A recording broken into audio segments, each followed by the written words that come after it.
এটা তো একেবারে যুবকদের জীবন ঘনিষ্ঠ প্রশ্ন। সারাদিনই ফেসবুক চালাতে গেলে এগুলো করতে হয় বা এগুলোর মুখোমুখি হতে হয় না। দেখুন, অন্যের আইডিতে রিপোর্ট করা, এটা যদি তার কোনো ত্রুটির, তার কোনো অন্যায় কাজের প্রতিবাদ হিসাবে করতে হয়, সেটা অবশ্যই জায়েজ।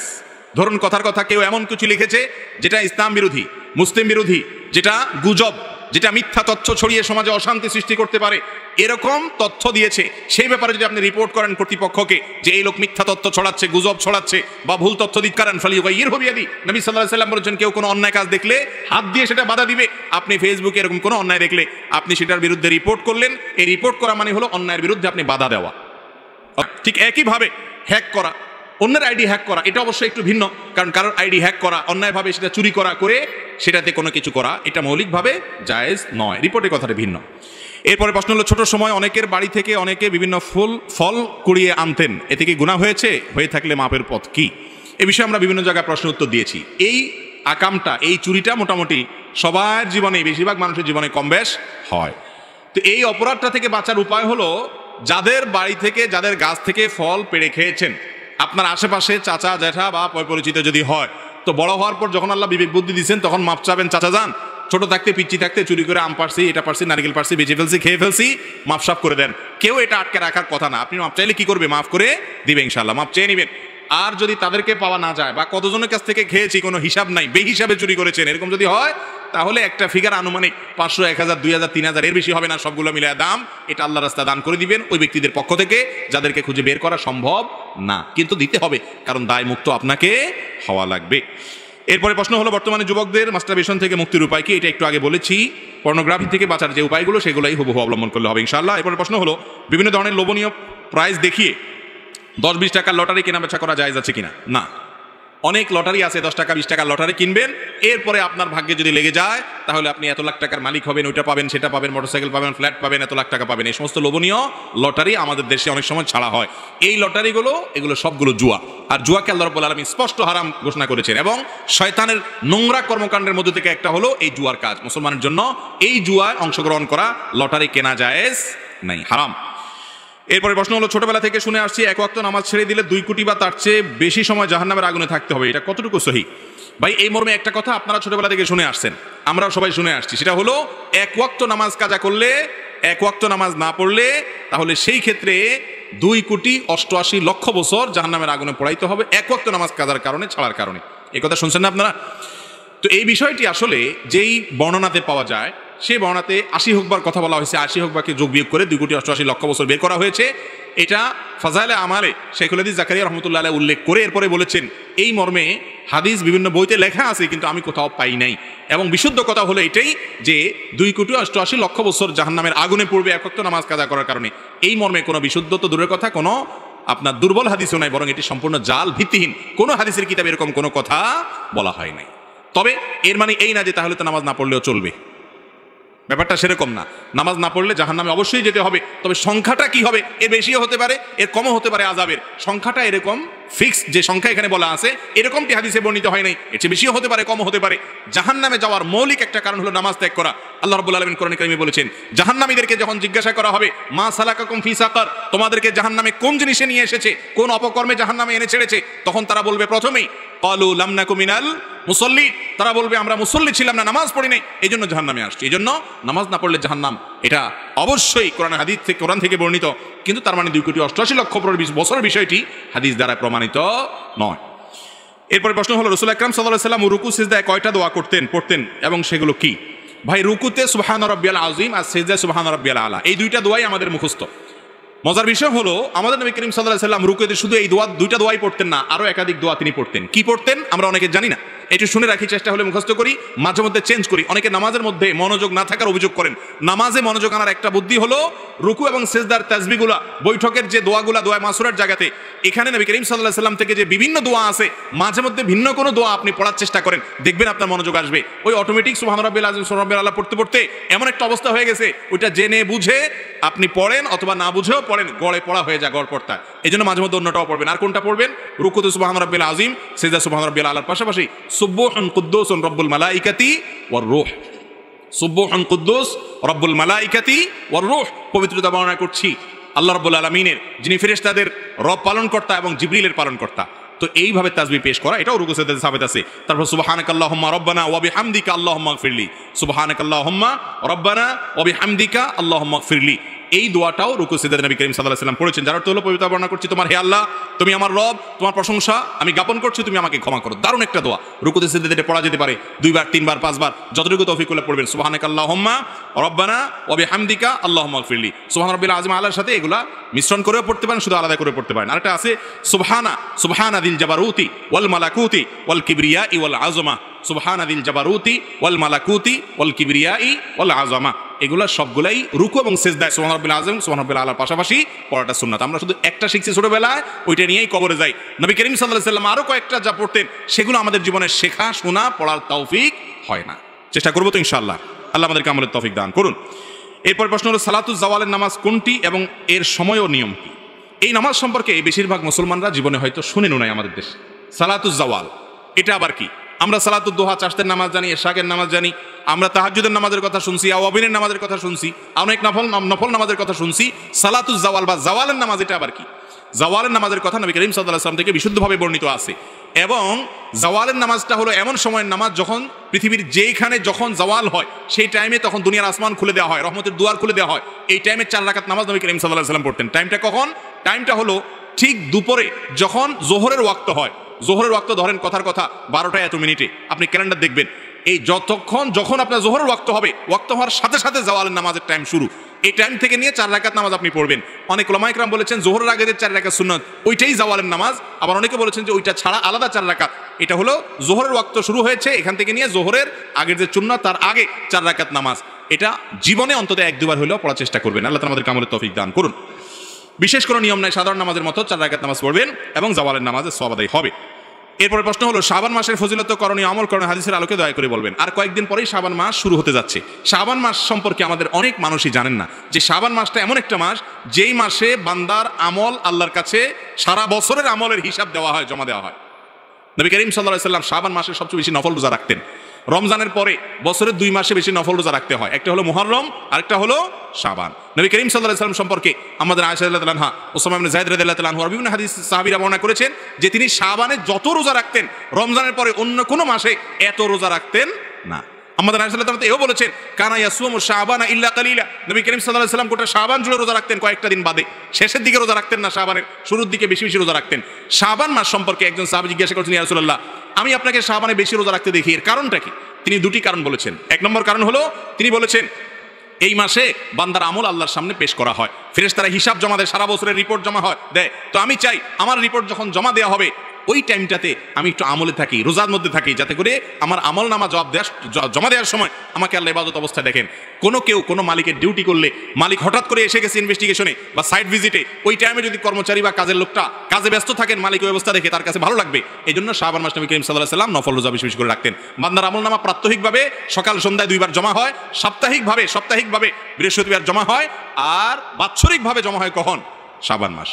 আর দ্বিতীয় কারণ হলো শাবান মাসে নবী করিম সাল্লাল্লাহু আলাইহি ওয়াসাল্লাম বেশি বেশি রোজা রাখতেন। এর কারণ হলো এই মাসে মানুষ গাফেল থাকে, ও যে রমজানের ব্যস্ততা, যে রমজান আসলে ইবাদত করবই, এই জন্য আগে থেকে আর করে না। রজব মাস সম্মানিত মাস, রমজান মাস শ্রেষ্ঠ মাস, মাঝখান দিয়ে এই মাসটা গাফেল থাকে। তো নবী করিম সাল্লাল্লাহু আলাইহি ওয়াসাল্লাম মাসে বেশি বেশি নফল রোজা রাখতেন। এই জন্য শাবান মাসের শ্রেষ্ঠ আমল হলো কি করা? নফল রোজা রাখা। 2-4টা করে শুরুর দিক থেকে রাখার চেষ্টা করতে হবে। আল্লাহ আমাদেরকে আমলের তৌফিক দান করুন।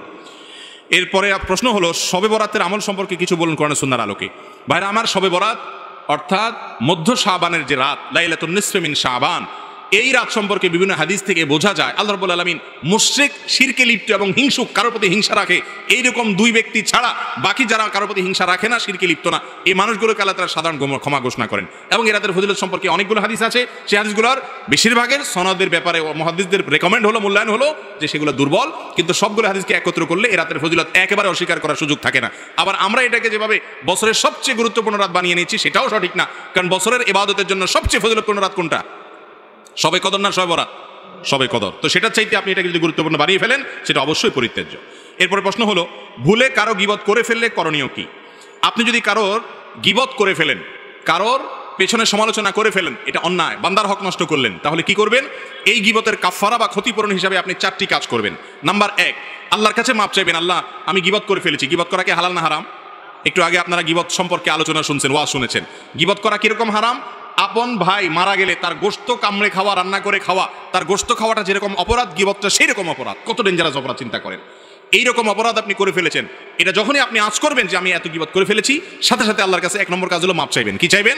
মাপ চাইবেন যে আল্লাহ আপনি আমাকে মাফ করে দেন। 1 নাম্বার 2, যে ব্যক্তির গীবত করেছেন পরিচিত হলে, জানাশোনা হলে, যদি তার কাছে মাপ চাওয়ার সুযোগ থাকে তাহলে যা বলবেন যে ভাই তোমার গীবত করে ফেলছি, তুমি আমাকে মাফ করে দাও। আর যদি মাপ চাইতে গেলে বরং আরো বেজাল বাড়ে, বলে যে কি সর্বনাশ, কি গীবত করছো আমার বলো। এরপর যদি সে শোনার পরে আরো উল্টা আপনার উপরে চড়াও হয়, সম্পর্ক নষ্ট হওয়ার ভয় থাকে, তাহলে দরকার নাই তার কাছে মাপ চাওয়ার। তাহলে সেক্ষেত্রে 3 নম্বর কাজ করবেন। সেটা কি? সেটা হলো তার জন্য আল্লাহর কাছে মাপ চাইবেন। এবং এই বিষয়ে বিভিন্ন হাদিসে বর্ণনা পাওয়া যায় যে গীবত হয়ে গেলে, যার গীবত করে ফেলেছেন তার নাম ধরে বলবেন আল্লাহ অমুককে আপনি মাফ করে দেন। এটা ইনশাআল্লাহ আপনার গীবতের কি হবে? কাফারা হিসাবে কাজ করবে। আর নাম্বার 4 হলো যাদের সামনে তার গীবত করেছেন তাদের সামনে তার প্রশংসা করবেন। আবার মিথ্যা প্রশংসা না, তার মধ্যে যা আছে সেই গুণগুলো উল্লেখ করবেন, তাতে ক্ষতিপূরণ হবে এবং গীবতের কাফারা হবে ইনশাআল্লাহ। আল্লাহ তাআলা গীবতের অপরাধ থেকে আমাদেরকে বেঁচে থাকার তৌফিক দান করুন। এরপর প্রশ্ন হলো, বিদেশ থেকে টাকা পাঠানো হলে বাংলাদেশ সরকার কর্তৃক 2.5% ক্যাশ ইনসেন্টিভ প্রদান করে থাকে, সেই টাকা ব্যবহার করার শরিয়া বিধান কি? এ বিষয়ে আমরা এর আগে বারবার বিভিন্ন জায়গায় বলেছি। সরকার বৈধ পদ্ধতিতে যেন টাকা পাঠানো হয় বিদেশ থেকে, প্রবাসীরা যেন বৈধ পদ্ধতিতে অর্থাৎ ব্যাংকের মাধ্যমে টাকা পাঠায়, যেন হুন্ডির মাধ্যমে না পাঠায়, সেজন্য উৎসাহ দিয়ে, প্রণোদনা দিয়ে শতকরা এই যে 2.5% ইনসেন্টিভ দিয়ে থাকে, এটা গ্রহণ করাতে কোনো অসুবিধা নাই। কারণ এটা কোনো ঘোষণা, শুধুমাত্র প্রশ্নই নেই, এটা ঘুষ বা সুদ না, বিধায় এটা গ্রহণ করতে কোনো অসুবিধা নাই, এটা জায়েজ আছে। এটা হলো একটা ভালো কাজ আপনাকে করার জন্য উৎসাহ দেওয়া হচ্ছে, পুরস্কার দেওয়া হচ্ছে, বিধায় বিদেশিরা, প্রবাসীরা টাকা পাঠিয়ে এই ইনসেন্টিভ গ্রহণ করতে পারেন, তাদের আত্মীয় স্বজনরা দেশে গ্রহণ করতে পারেন, কোনো সমস্যা নাই। আগেরকার দিনের দাদা বা নানা নানিগণ বলেছেন যে অনেকে নাকি মাটির নিচে গুপ্তধন পেয়েছেন। আসলে কি কোরআন হাদিসে গুপ্তধন সম্পর্কে কিছু বলা আছে? যদি থাকে বা যারা পেয়েছে সেগুলো কি হালাল নাকি হারাম? দেখুন, মাটির নিচে গুপ্তধন, এটা কি আসলে কেউ পেয়েছে? এটা কি পাওয়া যায়? তো এর উত্তর হলো জি, মাটির নিচে গুপ্তধন পাওয়া যায়, পেয়েছে। এ সম্পর্কে কোনো গালগল্প যেমন থাকতে পারে, ভুয়া ভিত্তিহীন মিথ্যা বানোয়াট কিচ্ছা কাহিনী যেরকম থাকতে পারে, আবার সত্য ঘটনাও থাকার সম্ভাবনা আছে। মাটির নিচে গুপ্তধনের 2টা ধরন এবং প্রকৃতি আছে। একটা হলো খনিজ সম্পদ। মাটির নিচে খনিজ সম্পদ পাওয়া যায় কি যায় না? তো এই সম্পর্কে কোরআনে কারিমে সুস্পষ্ট নির্দেশনা দেওয়া আছে, নবী করিম সাল্লাল্লাহু আলাইহি ওয়াসাল্লাম হাদিসেও সুস্পষ্ট বক্তব্য দেওয়া আছে। যদি মাটির নিচের কেউ খনিজ সম্পদ পায়, যার জমিনে পাওয়া যাবে বা যে ব্যক্তি পাবে, ওই ব্যক্তির অধিকার থাকবে। আবার ইসলামী বিধিবিধান অনুযায়ী রাষ্ট্রের কোষাগারের জন্য নির্দিষ্ট অংশ হিস্সা থাকবে, বিস্তারিত বিবরণ আছে। তাহলে মাটির নিচে এই যে তেল পাওয়া যায়, মাটির নিচে স্বর্ণ পাওয়া যায়, বিভিন্ন খনিজ সম্পদ পাওয়া যায়, কয়লার খনি পাওয়া যায়, বিভিন্ন কিছুর খনি পাওয়া যায়, এগুলো সব তো মাটির নিচের সম্পদ। অতএব মাটির নিচ থেকে সম্পদ উদ্ধার করা বা সম্পদ পাওয়া যাওয়া, এটা বলতে যদি খনিজ সম্পদ বোঝানো হয়, তাহলে সেটা তো আজও পাওয়া যাচ্ছে পৃথিবীতে বিভিন্ন জায়গায়, আগেও পাওয়া গেছে এবং ভবিষ্যতেও পাওয়া যাবে। এটা তো বাস্তব এবং কোরআন হাদিসেও তার বিবরণ আছে। আর মাটির নিচে সম্পদ পাওয়া বলতে যদি, গুপ্তধন পাওয়া বলতে যদি আমরা সেটা বুঝাই যে টাকা পয়সা, সোনাদানা এগুলো পাওয়া যাওয়ার কথা, তো সেগুলো এক সময় পাওয়া যেত। এর একটা বড় কারণ হলো আগের যুগে মানুষ সোনাদানা, বিশেষ করে স্বর্ণের যে টাকা পয়সা ছিল, মুদ্রা ছিল, সেই মুদ্রাগুলো, সেগুলোকে তারা আগের যুগের যে স্বর্ণ এবং রূপা এবং এগুলোর যে মুদ্রা, সেই মুদ্রাগুলোকে বিভিন্ন হাঁড়িতে পাতিলে করে সঞ্চয়ের জন্য মাটির নিচে চাপা দিয়ে রাখত। কোরআন কারীমে সূরা কাহফে আপনারা একটা ঘটনা শুনেছেন, খাজির আলাইহিস সালামের সাথে মুসা আলাইহিস সালামের ঘটনা। সেই ঘটনা থেকে বোঝা যায় যে 2জন বালক, তাদের বাবা মা, তারা নেককার ছিলেন। সন্তানের ভবিষ্যতের জন্য ওয়ালের নিচে মাটি খুঁড়ে সেখানে কিছু এরকম স্বর্ণ বা রৌপ্য মুদ্রা ইত্যাদি সেগুলো রেখে দিয়েছিলেন। এবং সেগুলো এমনভাবে রেখে দেওয়া ছিল যে এককালে তারা সেগুলো খুঁড়ে পাবে, হয়তো ইশারা ইঙ্গিতে, ওসিয়তে, চিঠিতে বিভিন্নভাবে হয়তো বলা থাকতো। এবং তখন সম্পদ ভবিষ্যৎ প্রজন্মের জন্য, সন্তানদের জন্য বা নিজেদের জন্য রক্ষা করার এই প্রক্রিয়া অবলম্বন করা হতো। এই জন্য দেখা যেত কেউ মাটি খুঁড়ে এরকম কোনো সম্পদ পেয়েছে। এগুলোর বাস্তবতা কোরআন হাদিস থেকে প্রমাণিত, যেমন সূরা কাহফের ঘটনা থেকে বোঝা যায়। আবার এ নিয়ে কোনো গাল গল্পও থাকতে পারে, যেমন আমাদের দেশে বিশেষ করে নানি দাদিরা অনেক গল্প শোনান। এগুলোর কতটা সত্য কতটা মিথ্যা আল্লাহ তাআলা ভালো জানেন। তবে এটা ঠিক যে আগের যুগে এই জাতীয় খনিজ সম্পদ পাওয়া যেত, তবে সেগুলো কোনো অলৌকিক কিছু না, সেগুলো হলো মানুষ নিজেই পুঁতে রাখতো, সেগুলা কেউ না কেউ হয়তো উদ্ধার করে পেত। আর এর বাইরে খনিজ সম্পদের কথা তো বললামই। অতএব মাটির নিচে কোনো সম্পদের আপনার ভান্ডার খুঁজে পাওয়া, এই ঘটনাগুলো একেবারে অলিক নয়, অবাস্তব নয়, এগুলো মৌলিকভাবে ঘটতে পারে, ঘটেছে এবং কোরআন হাদিস থেকেও সেরকম পাওয়া যায়। এখন বলতে পারেন তাহলে এই যুগে কেন পাওয়া যায় না? এর একটা বড় কারণ হলো যে এগুলো খুঁড়ে পেতে পেতে পেতে মানুষ আর খুব একটা রাখে নাই। এখন তো আর আজকাল বা বিগত অনেক দিন যাবৎ মানুষ তো আর এইভাবে কোনো সোনাদানা গচ্ছিত রাখে না, বিশেষ করে কাগজের কারেন্সি হয়ে গেছে। এখন থেকে পৃথিবীর ভিন্ন রূপ আমরা দেখতে পাচ্ছি। বিধায় আগের যুগে এগুলো ঘটেছে, ঘটতো, এটি অসত্য নয়। এরপরে প্রশ্ন হলো, নারীদের জন্য শ্রেষ্ঠ কিছু কাজ বা করণীয় আমল সম্পর্কে বলবেন। দেখুন, নারীদের জন্য সবচাইতে গুরুত্বপূর্ণ শ্রেষ্ঠ আমল হলো ঈমান আনার পর, আকীদা বিশুদ্ধ করার পর, 5 ওয়াক্ত নামাজ আদায় করার পর, রমজান রোজা রাখার পর স্বামীর আনুগত্য করা। আমি সবসময় বলি, এই আমলটা আমাদের মা বোনদের জন্য এখন তিতা করল্লার মতো হয়ে গেছে। তিতা করল্লা খাওয়া যেরকম কষ্টের, মহিলাদের জন্য নামাজ রোজা করা, অন্য সব আমল করা যত সহজ, স্বামীর কথা মেনে চলাটা এগুলোর চাইতে বহুগুণ সহজ। না কঠিন? কঠিন। এটা মনে মানতে চায় না। বিশেষ করে ইবলিসি সিস্টেম আমাদের মা বোনদেরকে নানাভাবে প্রতারিত করে রেখেছে, তাদেরকে ধোকায় ফেলে রেখেছে। তারা তথাকথিত সমান অধিকারের কথা শুনে, ইসলাম ন্যায্য অধিকারের কথা বলে। সমান নয়, কারণ সব জায়গায় সমান দিলে হয় না, কোথাও বেশি দিতে হয়, কোথাও কম দিতে হয়। ন্যায্যতা নিশ্চিত করার কথা ইসলাম বলে। তো এই মুখরোচক স্লোগানের মাধ্যমে আমাদের অনেক বোনরা প্রতারিত হয়ে আছেন। নামাজি কালামি, পর্দা পশিদা করেন, সব ঠিক আছে, কিন্তু স্বামীকে মানেন না, স্বামীর কথা শুনেন না, স্বামীর সাথে সবসময় ঝগড়াঝাটি লেগে থাকে। এই রোগটা ঘরে ঘরে আসে না নাই? অথচ নবী করিম সাল্লাল্লাহু আলাইহি ওয়াসাল্লাম তার হাদিসে জানিয়েছেন, ইদা সাল্লাতিল মারআতু খামসাহা, একজন মুসলিম নারী যদি 5 ওয়াক্ত নামাজ পড়ে, ওয়াসামাত শাহরাহা, রমজানের রোজা রাখে, ওয়া আতাআত বালাহা, স্বামীর আনুগত্য করে, কথা মেনে চলে, ওয়া হাফিজাত ফারজাহা, এবং নিজের সম্ভ্রম হেফাজত করে, ইজ্জতের হেফাজত করে, তাহলে সে ব্যক্তি জান্নাতের 8টা দরজার যে কোনোটা দিয়ে প্রবেশ করতে পারে। তাহলে মুসলিম নারীর জান্নাতে প্রবেশের জন্য অন্যতম শর্ত হলো স্বামীর আনুগত্য করা। অন্য সব করতে পারলো, এটা আমাদের মা বোনরা পারছে না, তাদের জন্য চ্যালেঞ্জ। আল্লাহ আমাদের মা বোনদেরকে আমল করার তৌফিক দান করুন। তাহলে এই আমলটি তাদের জন্য গুরুত্বপূর্ণ আমল। আর মুস্তাদে বাজ্জার সবিন হাদিসের কিতাব থেকে জানা যায়, নারীদের জন্য অন্যতম গুরুত্বপূর্ণ বিষয় এবং আমল হলো পর্দার আমলটা। এই আমলটা অনেক মা বোনরা সঠিকভাবে করতে পারেন না। অনেকে পর্দা করেন বাইরে, ভেতরে পর্দা করতে পারেন না। ভেতরে পর্দা কি? ধরেন কথার কথা, আপনার দেবরের সাথে, ভাসুরের সাথে, দেবর ভাসুরের প্রাপ্তবয়স্ক ছেলে আছে, তাদের সাথে পর্দা করতে হবে, কিন্তু এটা করতে পারেন না। বাইরে ঠিকই বোরকা পরেন, এমনকি হাত মোজা পা মোজা পরেন, ভেতরে এটা করতে পারেন না। আপনি নিজে করতে চান না, অথবা আপনার পরিবারের পুরুষ সদস্যরা, মহিলা সদস্যরা, শ্বশুরবাড়ির লোকেরা আপনাকে করতে দেয় না। এই আমলটাও আজকাল মেয়েদের জন্য অনেক কঠিন হয়ে গেছে। বাহিরে ভেতরে সব জায়গায় মাহরাম নন মাহরাম মেনটেন করা, পর্দার বিধান মেনে চলা, এটা নারীদের জন্য সবচেয়ে গুরুত্বপূর্ণ বিষয়। এই বিষয়টি হাদিস দ্বারা প্রমাণিত। এর বাইরে মা বোনদের জন্য অন্যতম গুরুত্বপূর্ণ বিষয় হলো, তাদের কাছে একটা বিরাট বড় সুযোগ আছে যেটা পুরুষদের কাছে নাই। সেটা হলো, মা বোনরা চাইলে সওয়াবের গাছ, সবচেয়ে বড় গাছ লাগায় যেতে পারেন দুনিয়া থেকে। কিভাবে সেটা? সন্তানকে আল্লাহর সঙ্গে পরিচিত করায় দেওয়ার মাধ্যমে, নামাজে অভ্যস্ত করার মাধ্যমে, কোরআনে অভ্যস্ত করার মাধ্যমে, সুন্নাতে অভ্যস্ত করার মাধ্যমে। একজন মা, ছোট শিশু তার হাত দিয়ে বড় হয়, বেড়ে উঠে, তিনি যদি তার সন্তানকে দ্বীনি মাধ্যমে, দ্বীনি তারবিয়াতের মাধ্যমে গড়ে তুলতে পারেন, তাহলে তিনি দুনিয়া থেকে চলে যাবেন। তার শেখানো দোয়া এই ছেলে সারা জীবন করবে, এই মেয়ে সারা জীবন করবে। তার অভ্যাস গড়ে তোলা নামাজ সারা জীবন আদায় করবে।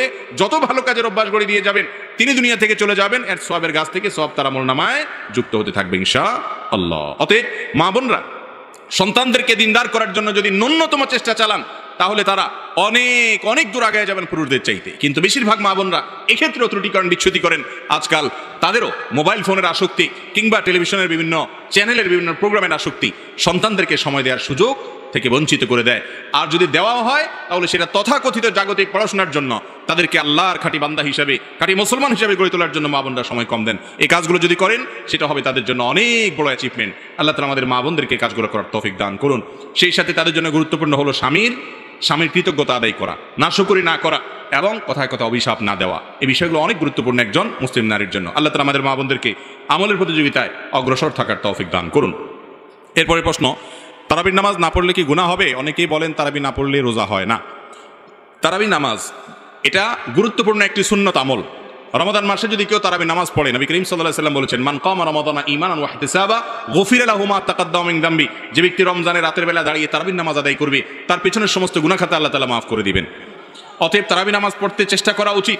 কিন্তু কোনো কারণে যদি কেউ তারাবি নামাজ না পড়েন, তার কারণে তার রোজা হবে না, এমন কোনো কথা পৃথিবীর কোনো আলেম, কোনো ফকি বলেন নাই।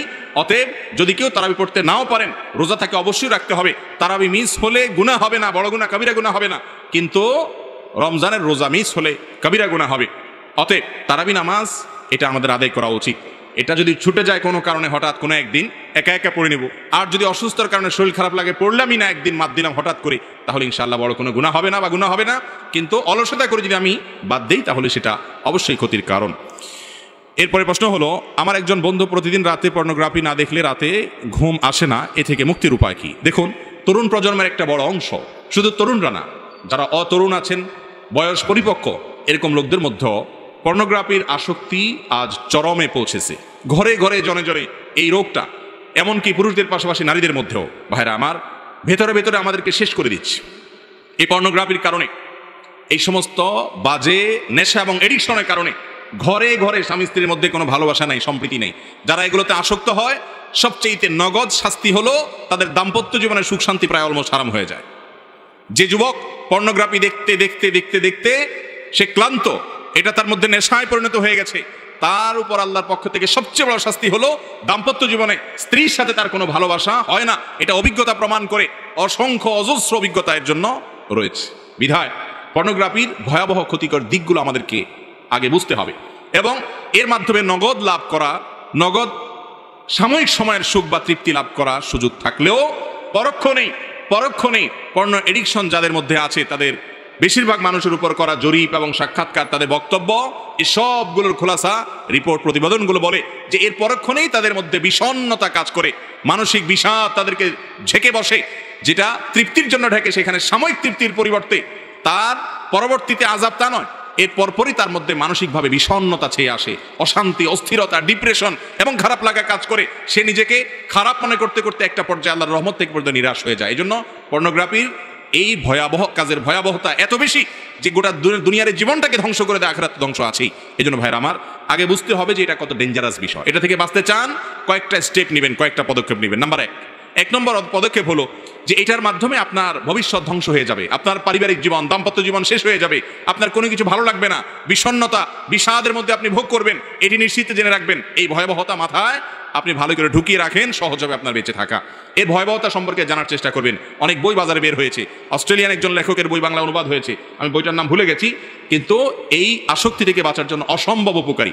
সেই বইটা সহ আরও যে সমস্ত বই আছে পড়তে পারেন। নাম্বার 2, মোবাইলে যে সমস্ত ডিভাইসের মাধ্যমে হারাম জিনিস দেখার অভ্যাস আছে, সেই সমস্ত ডিভাইসগুলোতে ফরম্যাট দিয়ে ফেলেন।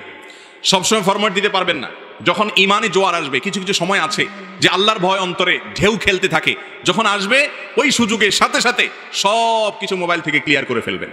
এবং যেই সমস্ত সাইটে, নেটে, সোশ্যাল মিডিয়াতে, যে সমস্ত জায়গায় গেলে আপনি এগুলো থেকে বাঁচতে পারেন না, সেগুলো থেকে আপনার সম্পর্ক ছিন্ন করতে হবে।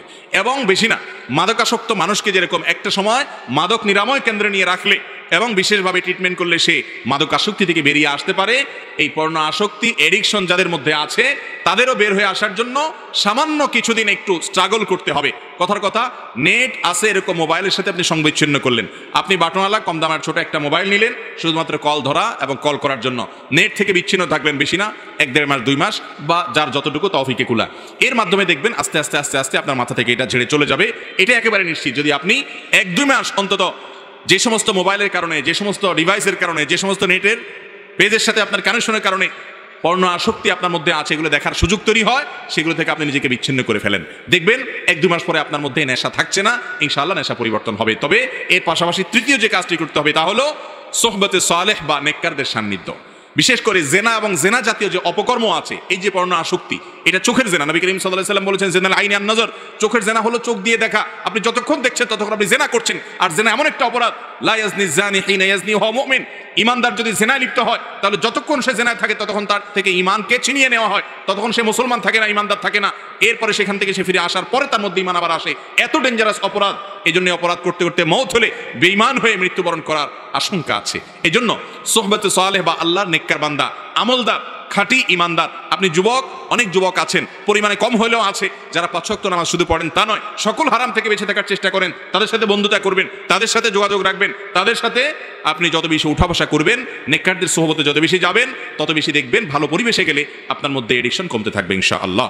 নাম্বার 4 নম্বর, পর্ণ আসক্তি থেকে মুক্তি লাভের জন্য বিশেষভাবে আপনাকে নির্জনতা পরিহার করতে হবে। মাস্টারবেশনের যে বদভ্যাস, হস্তমৈথুনের যে বদভ্যাস, সেখান থেকেও মুক্তি লাভের জন্য এই ফর্মুলাগুলো অত্যন্ত কার্যকর। আমি ব্যক্তিগতভাবে বহু যুবকের কথা জানি যে যুবকরা হয়তো তাদের এই সমস্ত পাপাচারে লিপ্ত ছিলেন, কিন্তু একটা সময় তারা এই পরামর্শগুলো মেনে তাদের জীবনকে পরিবর্তন করেছেন, আলহামদুলিল্লাহ।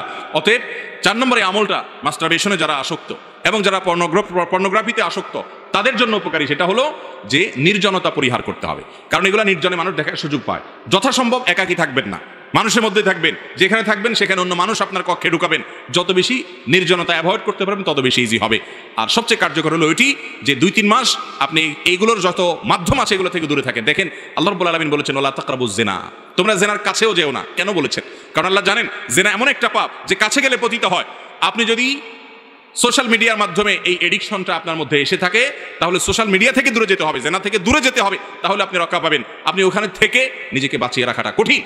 এই জন্য যেই ডিভাইস এগুলো আছে সেই ডিভাইস পরিবর্তন করা, নেট থেকে দূরে সরে আসা, এগুলো জরুরি। তো 4 নম্বর যে আমলটা বলেছিলাম যে নির্জনতা পরিহার, আর 5 নম্বর হলো আল্লাহর কাছে বিশেষভাবে পানাহ চাওয়া, আল্লাহর কাছে বিশেষভাবে দোয়া চাওয়া যে আল্লাহ আপনি আমাকে রক্ষা করেন এবং হেফাজত করেন।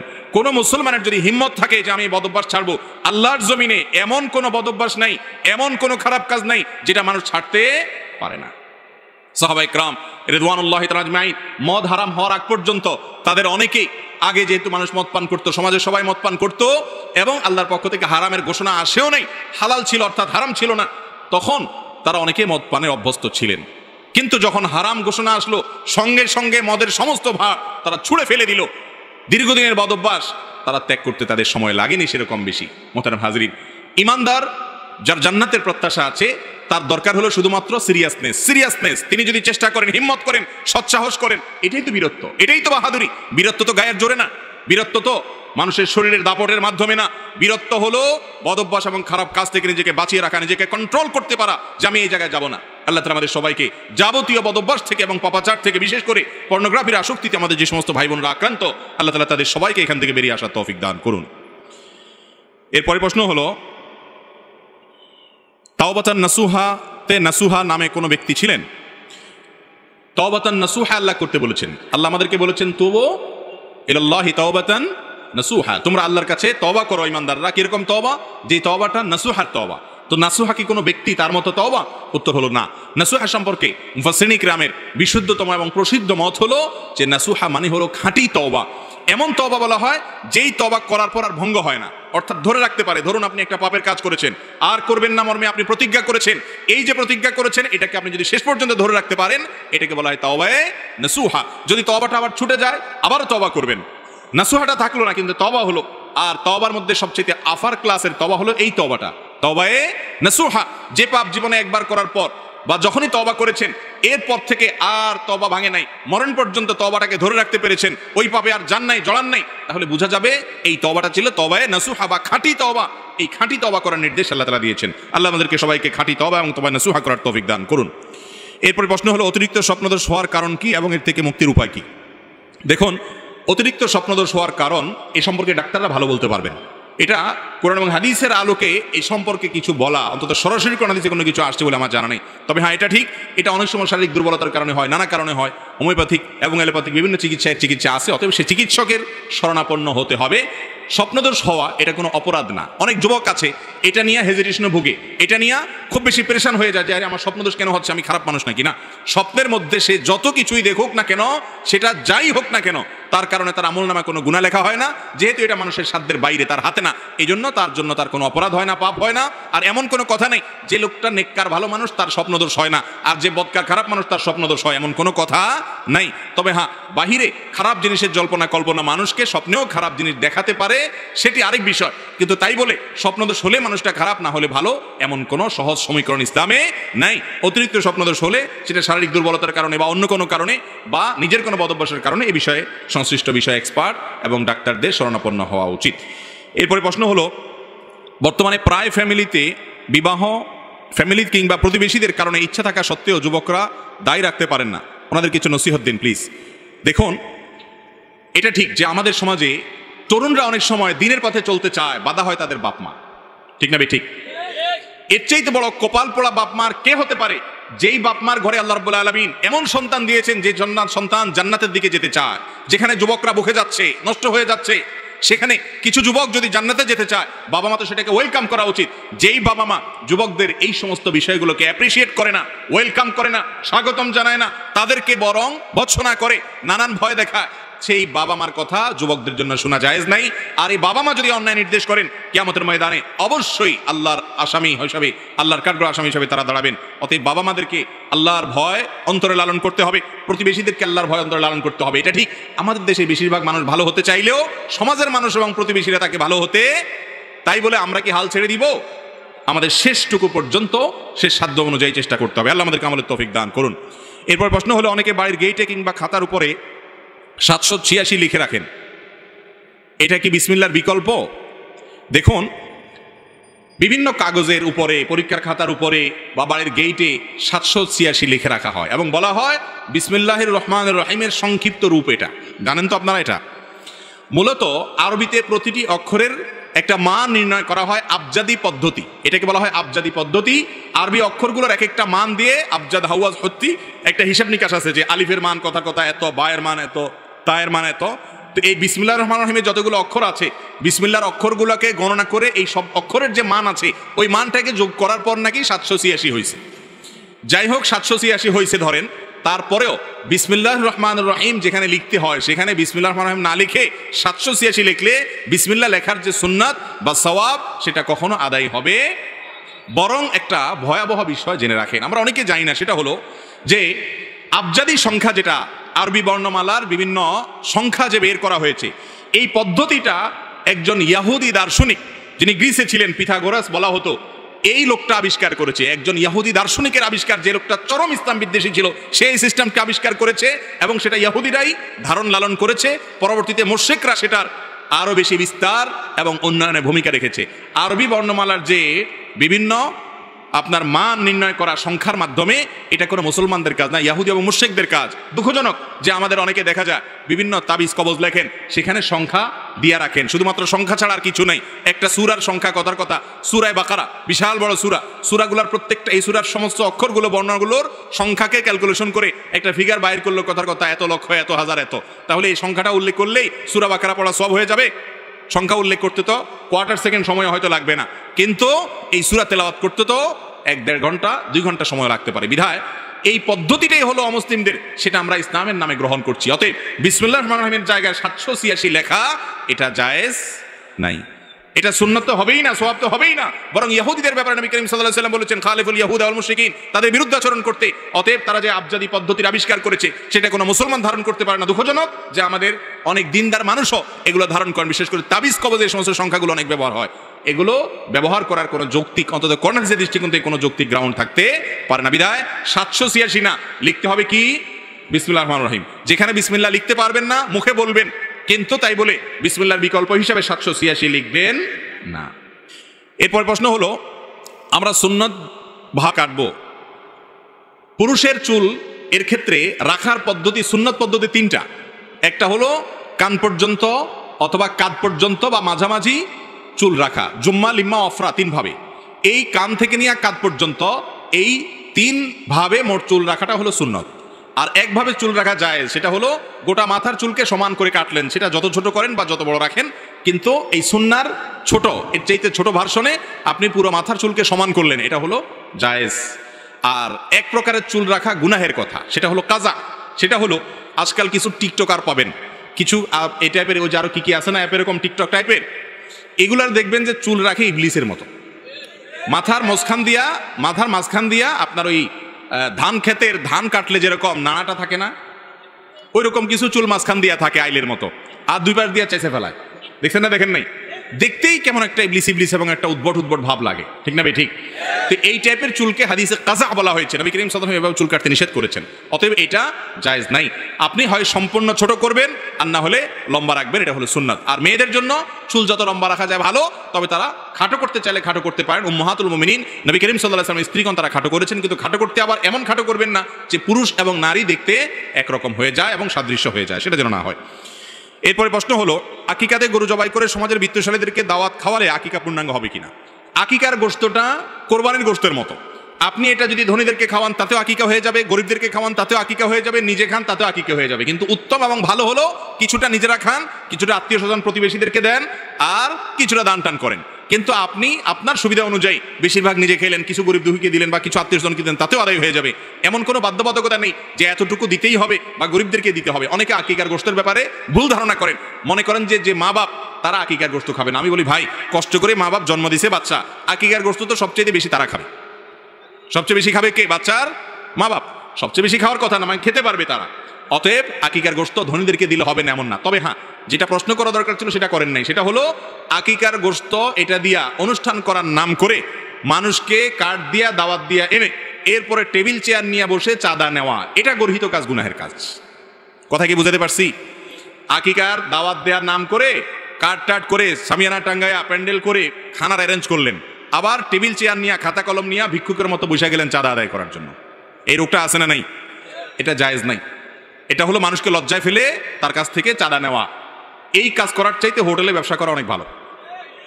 এই কাজের চাইতে হোটেলে ব্যবসা করা অনেক ভালো কাজ। কারণ হোটেলে, বেশিরভাগ হোটেলগুলোতে মানুষ খাওয়া দাওয়া করার পর এরপরে যাওয়ার সময় বিল দেয়, ঠিক না? ঠিক। আর এখানে যাওয়ার আগে ঢুকার সময় টেবিলে আগে কি আনছেন দিয়া নাম ধাম লেখায়া তারপরে যান ভিতরে খান।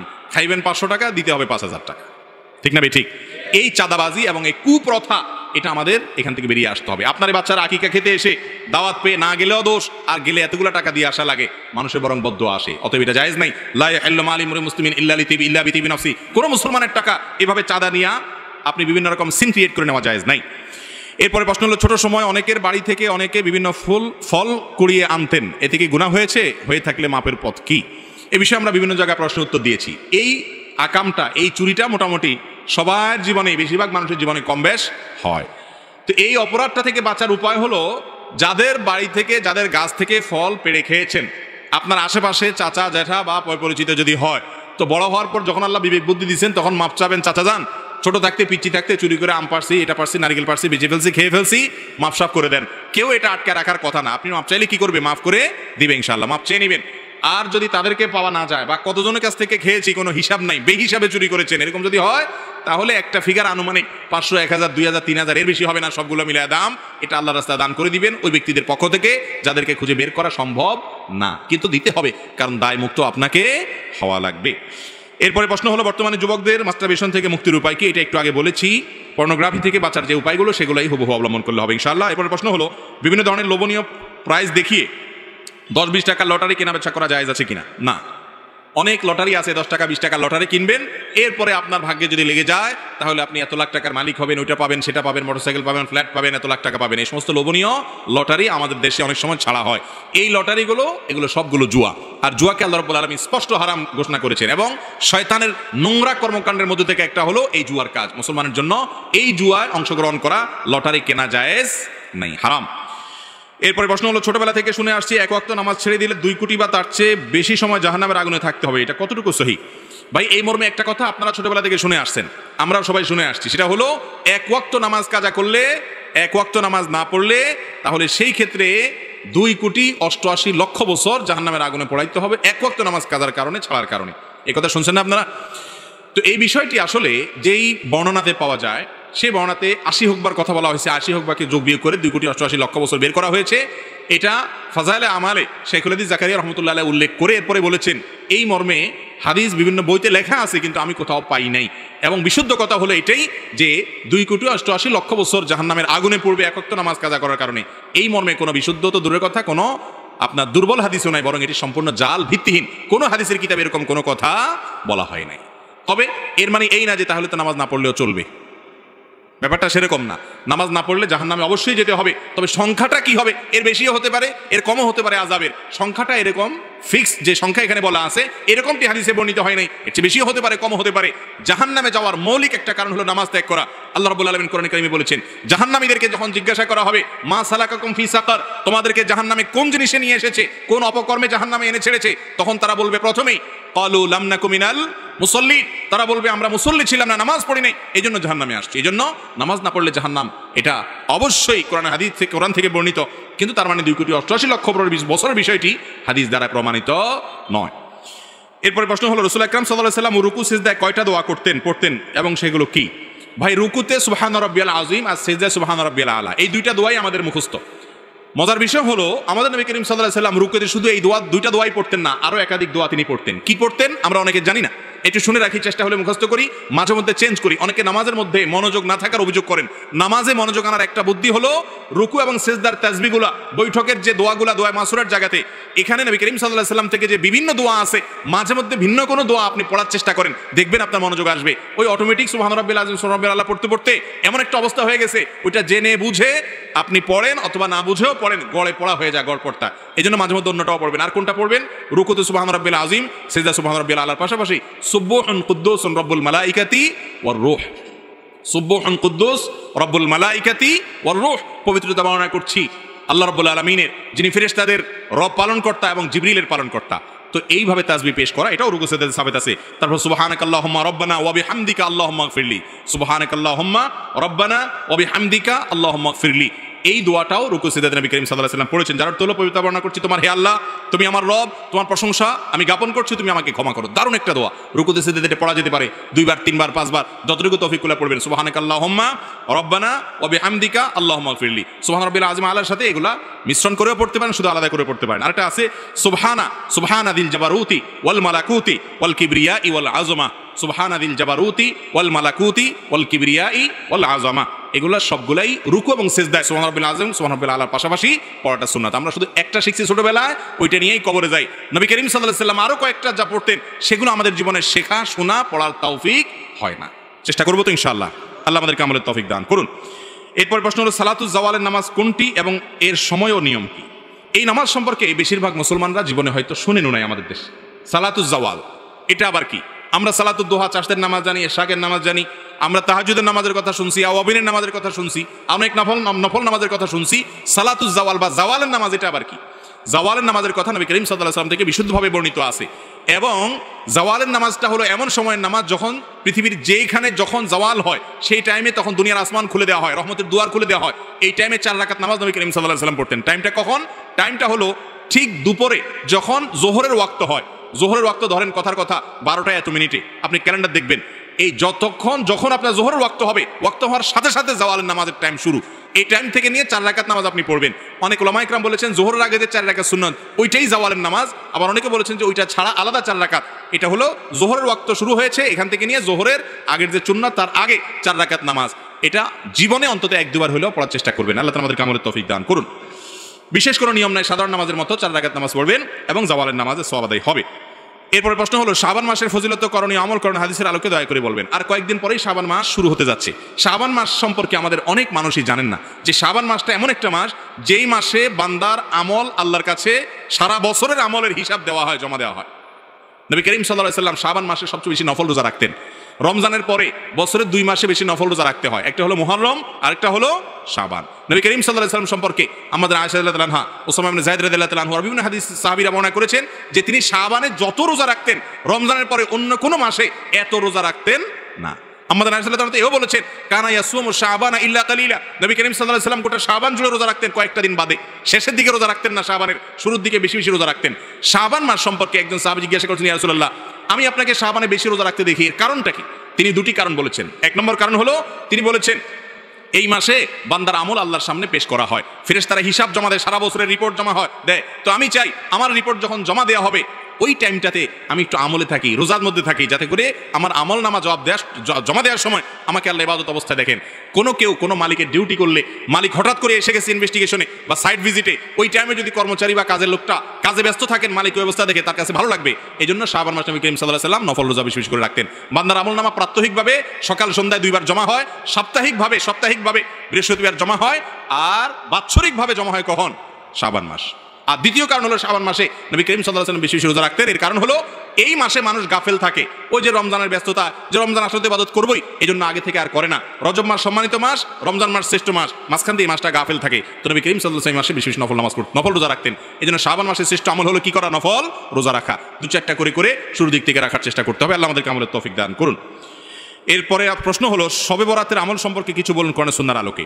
ভাইরা আমার, শবে বরাত অর্থাৎ মধ্য শাবানের যে রাত, লাইলাতুন নিসফি মিন শাবান, এই রাত সম্পর্কে বিভিন্ন হাদিস থেকে বোঝা যায় আল্লাহ রাব্বুল আলামিন মুশরিক, শিরকে লিপ্ত এবং হিংসুক, কারোর প্রতি হিংসা রাখে এইরকম দুই ব্যক্তি ছাড়া বাকি যারা কারোর প্রতি হিংসা রাখে না, শিরকে লিপ্ত না, এই মানুষগুলোকে আল্লাহ তাআলা সাধারণ ক্ষমা ঘোষণা করেন। এবং এই রাতের ফজিলত সম্পর্কে অনেকগুলো হাদিস আছে, সেই হাদিসগুলোর বেশিরভাগের সনদের ব্যাপারে মুহাদ্দিসদের রেকমেন্ড হলো, মূল্যায়ন হলো যে সেগুলো দুর্বল, কিন্তু সবগুলো হাদিসকে একত্র করলে এই রাতের ফজিলত একেবারে অস্বীকার করার সুযোগ থাকে না।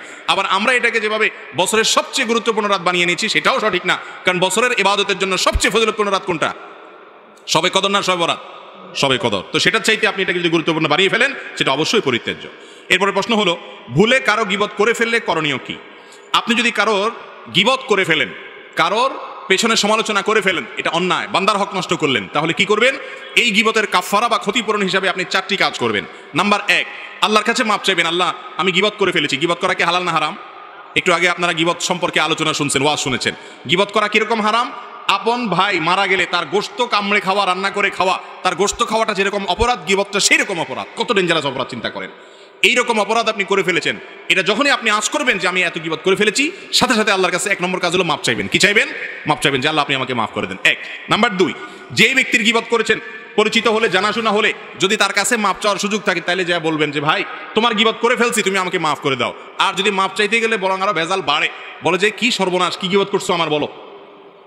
এরপরে যদি সে শোনার পরে আরো উল্টা আপনার উপরে চড়াও হয়, সম্পর্ক নষ্ট হওয়ার ভয় থাকে, তাহলে দরকার নেই তার কাছে মাপ চাওয়ার। তাহলে সেক্ষেত্রে 3 নম্বর কাজ করবেন। সেটা কি? সেটা হলো তার জন্য আল্লাহর কাছে মাপ চাইবেন। এবং এই বিষয়ে বিভিন্ন হাদিসে বর্ণনা পাওয়া যায় যে গীবত হয়ে গেলে, যার গীবত করে ফেলেছেন তার নাম ধরে বলবেন আল্লাহ অমুককে আপনি মাফ করে দেন। এটা ইনশাআল্লাহ আপনার গীবতের কি হবে? কাফারা হিসাবে কাজ করবে। আর নাম্বার 4 হলো, যাদের সামনে তার গীবত করেছেন তাদের সামনে তার প্রশংসা করবেন। আবার মিথ্যা প্রশংসা না, তার মধ্যে যা আছে সেই গুণগুলো উল্লেখ করবেন, তাতে ক্ষতিপূরণ হবে এবং গীবতের কাফারা হবে ইনশাআল্লাহ। আল্লাহ তাআলা গীবতের অপরাধ থেকে আমাদেরকে বেঁচে থাকার তৌফিক দান করুন। এরপর প্রশ্ন হলো, বিদেশ থেকে টাকা পাঠানো হলে বাংলাদেশ সরকার কর্তৃক 2.5% ক্যাশ ইনসেন্টিভ প্রদান করে থাকে, সেই টাকা ব্যবহার করার শরিয়া বিধান কি? এ বিষয়ে আমরা এর আগে বারবার বিভিন্ন জায়গায় বলেছি।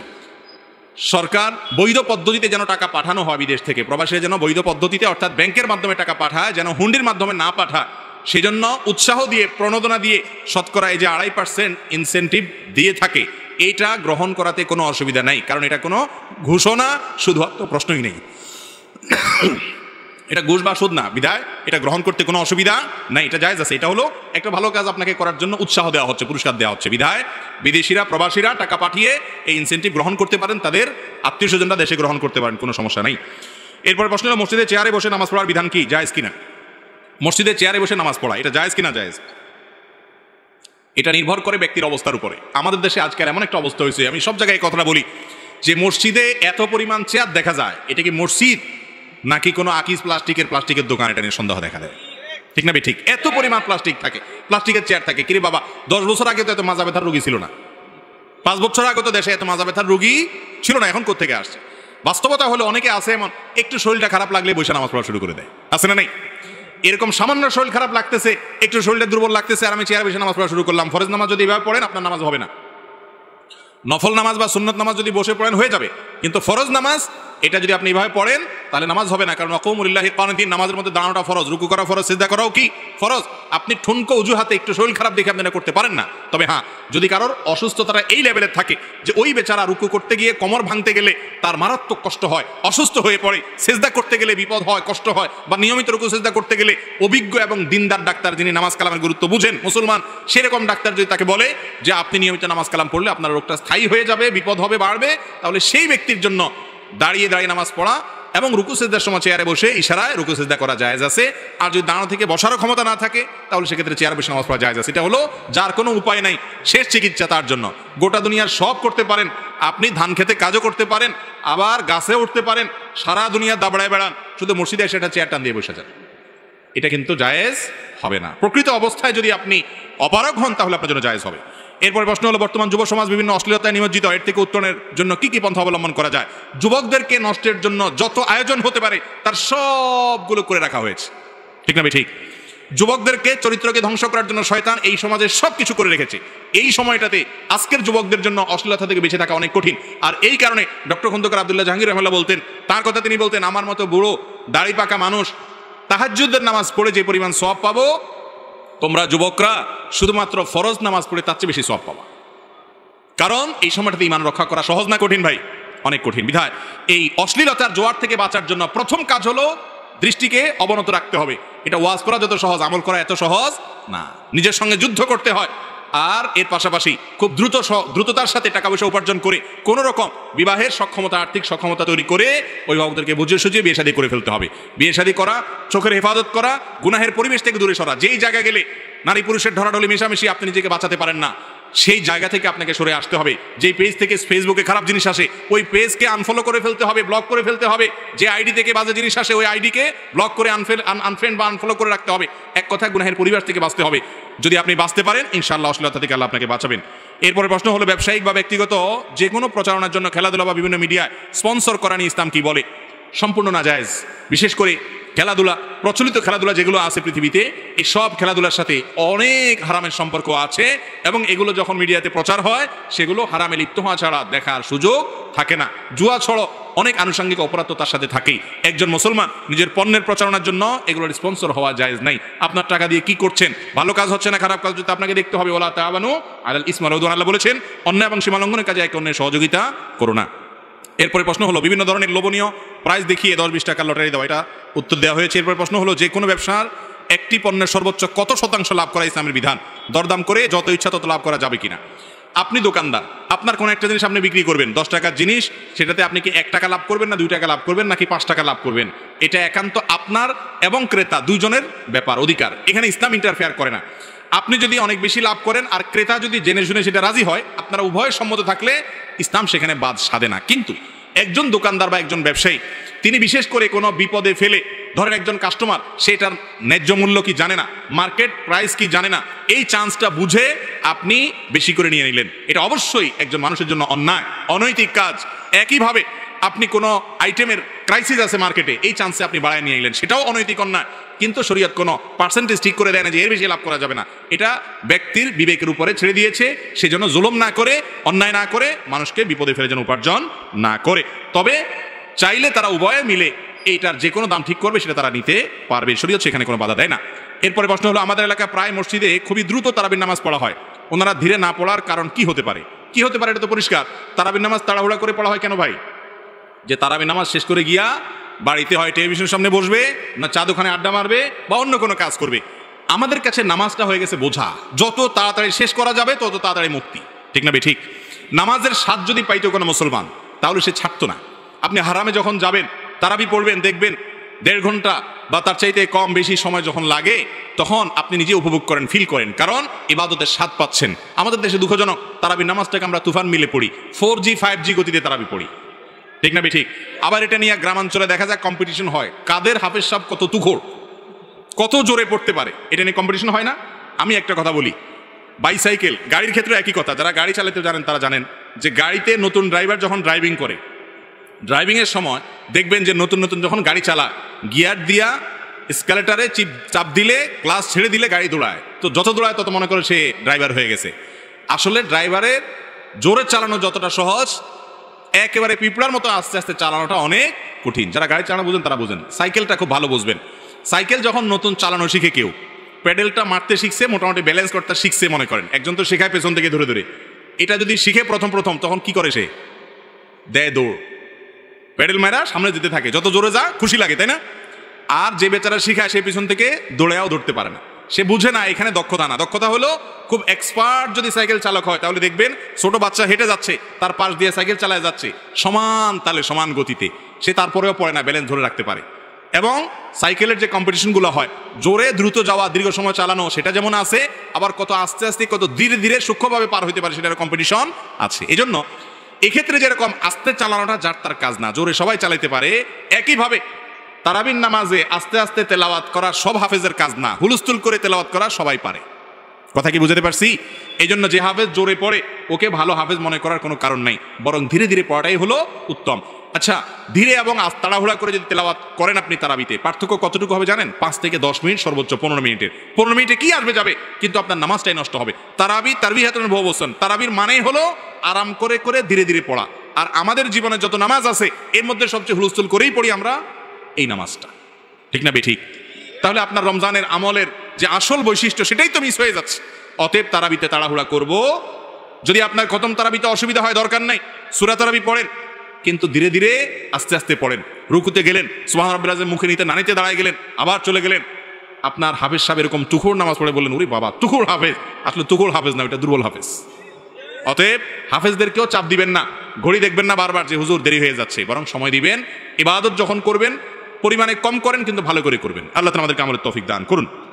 সর্বশেষ প্রশ্ন, দুনিয়া আখিরাতে আল্লাহ যেন আপনাকে সুউচ্চ মর্যাদা দান করেন। আমি একজন আল্লাহর গোলাম, আমার একটি প্রশ্ন ছিল, আমি বিভিন্ন সময় কোরআন শরীফের আয়াত অথবা হাদিসের উপর ভিত্তি করে উক্তি বা শায়রি লিখে থাকি। যেমন নবী করিম সাল্লাল্লাহু আলাইহি ওয়াসাল্লাম বলেছেন, দুনিয়ার ভালোবাসাই সকল গুনাহের মূল। তার উপর ভিত্তি করে আমি লিখেছিলাম, উচ্ছ্বাস আর উল্লাসেই এ জাতি মরিয়া দলে দলে যাবে জাহান্নামে, কারণ হবে দুনিয়া। আমার প্রশ্ন হলো, এগুলো লিখা বা বলা কি বিদআত হয়ে যাবে? আশা করি আমার উত্তর দিবেন। দেখুন, কোরআন কারীমের কোনো আয়াত অথবা নবী করিম সাল্লাল্লাহু আলাইহি ওয়াসাল্লামের কোনো হাদিসের মর্ম এবং সংক্ষিপ্ত সারের আলোকে যদি কেউ কবিতা রচনা করে লিখতে পারে, মৌলিকভাবে এটা কোনো নাজায়েজ বিষয় হবে না। তবে শর্ত হবে যে এগুলো তো নবী করিম সাল্লাল্লাহু আলাইহি ওয়াসাল্লামের দিকে সম্বন্ধ করবেন না, কারণ তিনি তো এই ছন্দের তালে তালে বলেন না। তাছাড়া কবিতা লিখতে গিয়ে দুই শব্দ এক শব্দ যোগ বিয়োগ করা লাগতে পারে। মর্মটা ঠিক রেখে তিনি ওইটার আলোকে নিজের মতো করে ভালো কথা বলতে পারেন। কিন্তু নবী করিম সাল্লাল্লাহু আলাইহি ওয়াসাল্লামের হাদিসের যদি কাব্যানুবাদ করতে হয়, তাহলে সেই হাদিসের পুরোপুরি অনুবাদ, এক্সাক্ট অনুবাদ হচ্ছে কিনা এটা তাকে বুঝতে হবে। এটা অনেক দক্ষ মানুষের কাজ, যার তার কাজ না। না হলে কিন্তু নবী সাল্লাল্লাহু আলাইহি ওয়াসাল্লামের নামের সাথে সম্বন্ধ করে দিয়ে কবিতা লেখেন যেটা তিনি বলেছেন, তাহলে আপনার কথা যদি হেরফের হয়, কবিতার স্বার্থে যদি এদিক সেদিক হয়ে যায়, তাহলে কিন্তু গুনাহ হবে। মান কাযাবা আলাইয়া মুতাআম্মিদান, নবী সাল্লাল্লাহু আলাইহি ওয়াসাল্লাম বলেছেন, আমার নামে কেউ যদি মিথ্যা কথা বলে, ফালিয়াতাওয়া মাকাদাহু মিনান নার, সেজন্য তার ঠিকানা জাহান্নামে নিশ্চিত জেনে রাখে। এই জন্য এরকম করা যাবে না। হ্যাঁ, আপনি আপনার কথা হিসাবে, ভালো কথা হিসাবে আপনি এটাকে বর্ণনা করেন, ওই কথাকে ধারণ করে আপনি খোলাসাটা দিয়ে দেন, সেটা জায়েজ হতে পারে। আর যদি নবী করিম সাল্লাল্লাহু আলাইহি ওয়াসাল্লামের কথা হিসাবে বলেন, তাহলে রিওয়ায়াত বিল মানা বা নবী করিম সাল্লাল্লাহু আলাইহি ওয়াসাল্লামের কথাকে অনুবাদ করার জন্য যে শর্ত, সেই শর্ত পূরণ করেই তারপরে আপনাকে কাব্যানুবাদ করতে হবে, সেই দক্ষতা অর্জন করতে হবে। আর না হলে সেখান থেকে আলো গ্রহণ করে আপনার মতো আপনি ভালো কথা বলতে পারেন কবিতার মাধ্যমে। আল্লাহ তাআলা আমাদের সবাইকে বোঝার তৌফিক দান করুন।